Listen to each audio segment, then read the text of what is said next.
back to another episode of MapMaking. Today is episode 5, and I want to say episode 6 because I recorded episode 5 already. But that was on my laptop, and I'm now on my new PC, which I get about 2 times the amount of frames per second as I used to get, which is really nice. But that means that that episode is still there, and I've can of course still render it out and upload it, but I just don't feel like it because why use a worse computer than you have, you know? So I'm gonna quickly go over what we did in last episode. It was one of the better episodes, I should say. So that's a bit of a bummer. It was a good episode. But what we did is we tweaked the system that basically regulates the round turning. How do you explain this? The round system. It does the round system. So basically, what it does now is this system we had already. That's basically changing all the ASPs and such. And I should actually turn this system back on. It turned off. There you go. So yeah, what it does is it randomizes the armor stance. So and then it goes right here, right here, right here. And then the stuff it does right here, we'll see right now. Choose your destination. So now you get a time to teleport. This is the first thing you get to do. So when the game starts, you first get to choose your destination. And you have a little bit of time, so you have a little bit of time to think. And this might be too long, this might be too short, I don't know. And then 3, 2, 1, fight. And now you get, as you see on the right, I was on the red team, but I was white. My name was white the whole time. So now it's a red again. So what we did, we changed that, and let's quickly see how we did that. I think it's right here. Yes. So we made a scored objective called team number, and everyone who is on the team green, so who could, the first place got set to team green, get a team number of 1, and reds gets a team number of 2. And that way we can still track their teams even though they are not in a team, because we want to make them friendly fire. When you spawn on an island, we don't want people to hurt each other. So that's how we do that. Then we have this long timer on the right going, and that means how the faster you kill someone, the more money you get. That was what we did in the first episode, or the second, I don't know. So we will click set this to 0, scoreboard, players, set RG productions, kill time to, let's say, 100. And then wait a little while, and then this system should turn on. There you see, time's up, get your artifact, and as you see my name is white again. Now you have time to parkour to your artifact or just walk to there depending on which island you are on. And you got 500 ticks for that, which is just over 20 seconds. 25 to be exact. So yeah, as you see the timer is going in negatives now. That's what I did on purpose. And when it hits minus 500, this whole system will turn on again. And you will see the repeaters. There you go. So yeah, that's really easily what is happening. If I did forget something, I'll probably tell you later, or you ask me and I'll tell you about it then. But that's what we did last episode. This episode we are gonna work a little bit more on some other stuff. So to start off the episode, I want to work a little bit on lag busting. And now I think about it, I forgot to show the islands. I'm really sorry. Really sorry. I'll do that next episode, of course. So, lag busting. We don't want clocks to run when they don't need to run. Easily said. So, this clock is probably our main clock. It is handling the fact that you teleport when you stand on here. It's currently not doing that because I have a redstone block right here blocking that. And that's going, of course, in there.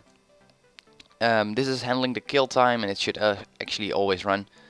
And this is doing some stuff when... let's see what it does actually. When kill time is 1, it sets a block right there, turning off a clock. So we want to make that a little bit more friendly, because at this very moment, sorry, I'm really sorry. This very moment I use redstone blocks to start and stop the clock, which is not the most efficient way of doing it. So what I'm doing is I sure will copy this, and yes, I have Optifine installed, I know. Copy those blocks, and they will be right here. Then to remove them, and then I will summon an armor stand right here. Summon, let's say armor stand. I need to get used to my new keyboard, so I might type a little bit slow. Armor stand right here with a custom name of, and what is its name gonna be? It's gonna be the artifact clock. There you go. So he is now named artifact clock. And let's actually make his custom name visible just for ease. So custom, they really should make autocomplete for this. Name visible. I know there's mods for it. I don't know. Visible true. So he is named artifact clock. Now what we will do is we need to know when does this clock need to run. Well, what does it do in the first place? It lets you pick up the artifacts, in to say the least. So what do we want to do then? Wrong clock. That's the items. We need to do that in live stream soon. I am now fully able to live stream, so that's probably what we'll do, the items. So this is what handling, and yes, I'm doing this on camera. So here, when kill time is 1, it is stopping it. Or starting it? Starting it, I think. Yes, it is starting it. And at the 500 seconds you are able to get it. So, we'll quickly do it like this. Execute at A, I think P would also work. With a score of kill time equal to equal to 0, so when it's 0 or lower. And then we need these, and then we need to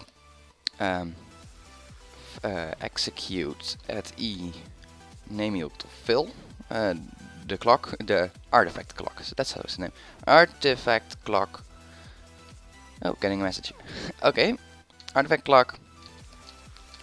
And then we're gonna fill, and then we are doing,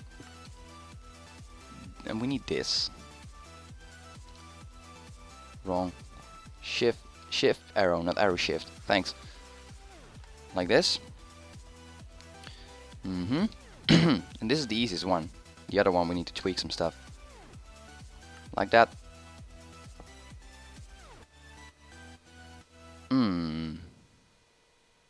This is not working, is it? Execute at E, name the kill time 0, and then execute at the E. Oh, here. Name equal. And now it shouldn't do that. Okay, so I need to fill some stuff out here. Let me break that just after this. It's been a long time since I actually did some command block stuff, so don't blame me here. And then -1, and then yeah, it's actually like this, just stone. And now this clock should be running. There you go. Which is a lot easier than just setting redstone blocks and removing them again. I have to look right there and check if things are working or not. And oh god, it's gonna be a pain, because it was something I did like 3 weeks ago. And I don't know where it is, so I have to check all those command blocks. Well, let me quickly do that. Yeah, do some other stuff and I'll see you then. I did some stuff again. I removed those excessive blocks right here. I added another clock here, the items clock. And I handled it of course as well, so this is only running. This clock is basically handling all the items that should be given to the players. So I only want the players to have the items when they are actually fighting, which means that players can't see the others' items while they are waiting for the other players to arrive, which I think is quite a simple touch, but I wanted it to do like that. We are gonna do that on a live stream as well. I don't know when I want a live stream, but I want a live stream. So that is also handled, and we'll quickly see that here you see all those gray blocks. I removed those all. Those were just a set blocks. And now set a redstone block, and you'll see that that clock is not running yet. This is choose a destination. This takes so long. It's really annoying to watch. But we know how it goes now. Look at the 3, 2, 1 now. We should see this clock turn on. There we go. It's a bit longer, but we need some space as well. This clock should be turned off. There we go. And after this time is over, from which I should probably have the command right here, we should see it turn on. There we go. And this clock should now be off. There we go. Ain't that great? I think it's great. So yeah, that's basically what's happening now. It's this lag busting, and why is it lag busting? The more command blocks you have clocked at the same time, it just causes a little bit of lag. And of course I want my maps to have the least amount of lag possible, so that's why we did this, and I think that is really great. So the thing I wanted to do next, because this episode is quite short now. Oh, there you go. The whole system is turning off again. Let's actually stop this before I just forget what I'm talking about. Oh, just in time. I feel so great. Okay, so I want to make one artifact today. One. Just one. And that artifact... Oh, we can remove those now.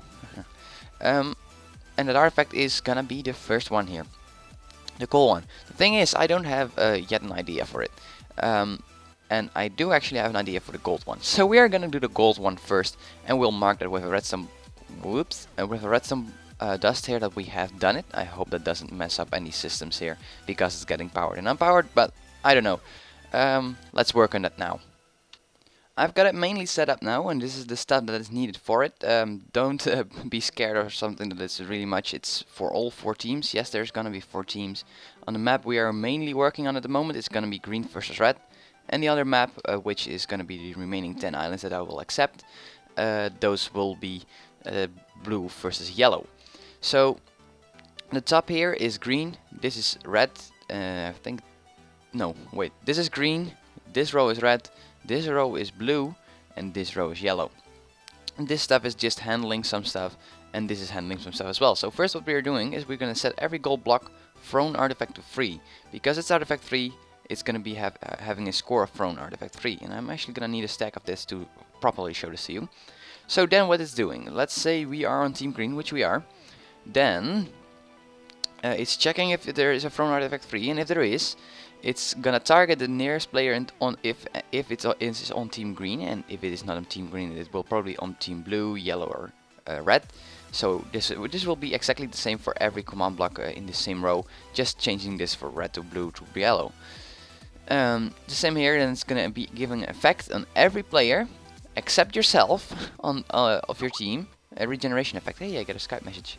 That's quite rare. So yeah, with a minimum radius of 1, so it's everyone except for you, which is quite useful, I think. It will be tactical use, so if you are on a Skype or TeamSpeak, I don't know, you can say, oh, I need health, and then you have the artifact, you can toss it on the ground and it will activate. So it will give you a short regeneration effect, will heal you mainly to the top, and I think this is a bit overdone, so let's make it 5. And I think that will still heal you very, very quick.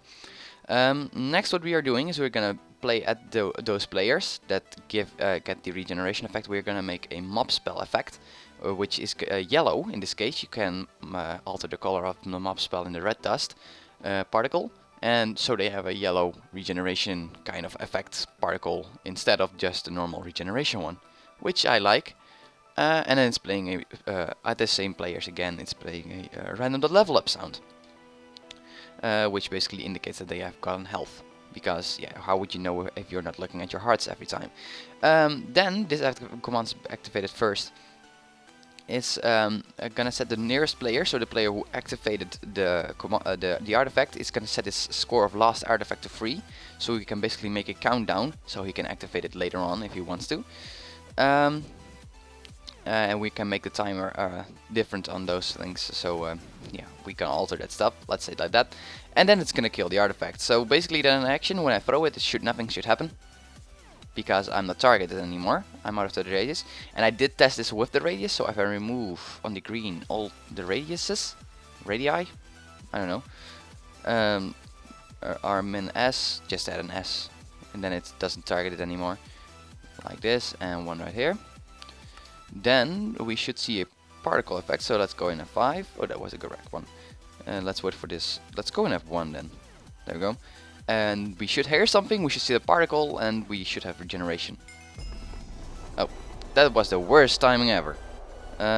Let's go in F5. And let's start up this clock. So yes, I have this clock running all the time at this moment. But it's annoying that it just... there we go. I just have to wait. I don't know if the particles are really visible. No. The sound display, and I got regeneration, that's good. So I just need to hire the particle effects, which is good to know. Yeah, I didn't test that yet. So just remove the S now so it works correctly again. And if you find that this is too OP, or I should remove a level of the regeneration effect, did I do this one? Yes. Then post in the comments, because I want to have some community input as well into this map. So which are the particles here? Let's change this to 1.5 and then do it for everyone. So as you see, the teams here are red. You can see that on the left a little bit. Here should be blue, and on the other last one it is yellow. So the teams yellow and blue aren't created yet, and we should do some stuff to set it up as well. But it's again some live stream off camera stuff that we can do. So that's basically one going. Okay, I should probably answer my Skype messages. I'll be right back. So this is the last part for today. I've set this up so if you have the last artifact of free, in this case, if you have once used, come on. Okay, so if you have once used the gold artifact, I don't know the name yet, then it's tracking that with this command block, outputting it in a comparator, and then check my last hotbar slot on what's happening. Let's wait a little bit for this. 60, 95, 85, 60. Oh, I mistyped. So that's basically gonna get an extreme countdown of to basically 0. Which is gonna require a little bit of repeaters, I think. I might make this faster, but the game is, yeah, it takes, how is it called again? 95, or yeah, 200 seconds, sorry. So you could technically use this 3 times in a game, or in one game, which is a little bit OP, so I might actually change it to a single use or something, per, and then just make it gray. But I have to hear your guys' opinion on that. So, do you want it to be a single use per fight, or do you want it to recharge? Because, yeah, because it saves me a lot of work. Let's say it like that. But it might be a little bit more fun. So, I like to hear your guys' opinion on that. But that's all for today. I hope you liked, and if you did, a like will also be a like will always be much appreciated, as well as subscribe. Bye.